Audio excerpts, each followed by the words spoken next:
Critiqué, adoré ou mal compris, Fairy Tail est un manga qui divise. Si pour certains c'est un manga rempli d'action et d'aventures épiques, pour d'autres c'est un manga rempli de fanservice et de clichés inutiles. Mais qu'en est-il vraiment? Fairy Tail est-il un bon manga? Pour moi, Fairy Tail a beaucoup plus à offrir que ce qu'on peut croire. Et c'est ce que je vais essayer de vous montrer aujourd'hui. Salut l'équipe, c'est Jimana, aujourd'hui on parle de Fairy Tail. Dans cette vidéo, on va explorer les points forts et les points faibles de Fairy Tail, analyser pourquoi il est aussi souvent critiqué, et surtout, est-ce qu'il mérite qu'on s'y attarde.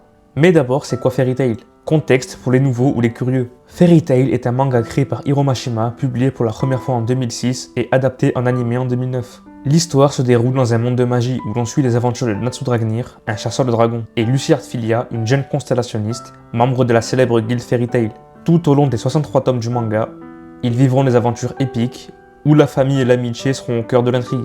À première vue, Fairy Tail c'est un manga assez classique, une bande d'amis, des combats, de l'humour, du fanservice. Mais la question c'est, est-ce qu'il y a que ça? À mon avis, pas du tout. Parlons du vrai sujet de Fairy Tail, la famille. Et pas seulement la famille biologique. Fairy Tail parle d'une famille choisie. Et au fur et à mesure du manga, les liens de cette famille vont se renforcer. Et force est de reconnaître que ça marche vraiment bien.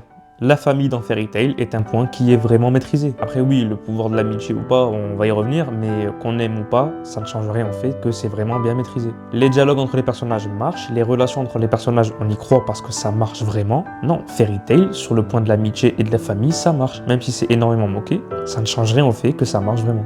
Que ce soit l'amour de Natsu, le passé difficile de Lucy, ou même les conflits internes de Grey, chaque personnage a une histoire qui montre comment ils se battent pour leur avenir et pour leurs amis. Un des reproches que j'ai le plus entendu à propos de Fairy Tail, c'est les personnages ne sont pas bien écrits ou manquent de profondeur. Pour ma part, c'est complètement faux. Natsu, et j'ai pas peur de le dire, est pour moi un des meilleurs protagonistes de Shonen Neketsu. Je le mets vraiment très haut, Natsu. Il est incroyable. Il est touchant, il est bien écrit. Il est classique certes, mais ça marche encore une fois très bien. C'est justement parce qu'il est classique et qu'il est bien écrit que ça marche.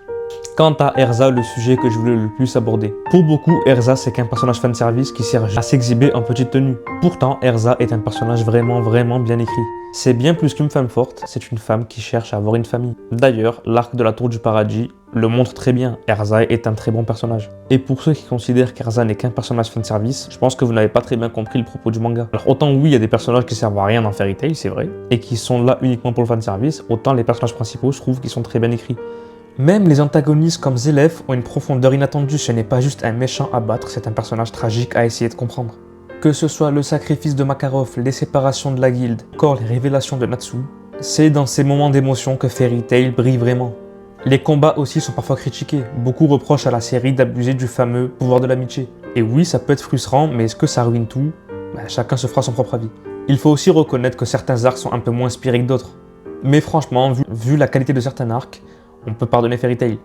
On voit souvent les mêmes reproches revenir, parfois exagérés, mais si on prend le temps de regarder sans a priori, on découvre un manga qui a vraiment beaucoup à offrir. C'est facile de juger, mais chaque manga a ses défauts. Fairy Tail, malgré ses imperfections, est une œuvre avec une vraie âme. Alors répondons à la question, Fairy Tail, est-ce que c'est vraiment bien? Oui, si vous savez l'apprécier pour ce qu'il est. Fairy Tail n'est pas un manga parfait, Fairy Tail est un manga qui brille par ses émotions. Et non pas par sa psychologie ou par ce que ça veut vraiment raconter. C'est clairement pas un manga au niveau de Naruto ou de One Piece, mais c'est un manga qui a la prétention de savoir réchauffer les cœurs. Et ça, c'est le plus important. Mais pourquoi autant de critiques sur Fairy Tail alors? Pour ma part, je pense que Fairy Tail souffre d'un effet de groupe.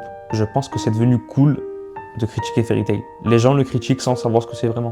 Et s'ils faisaient l'effort d'ouvrir un tome, ils changeraient peut-être d'avis. Pour ma part, c'était Jimana. J'espère que vous avez passé une bonne vidéo. N'hésitez pas à liker et vous abonner. On se revoit très vite. Merci.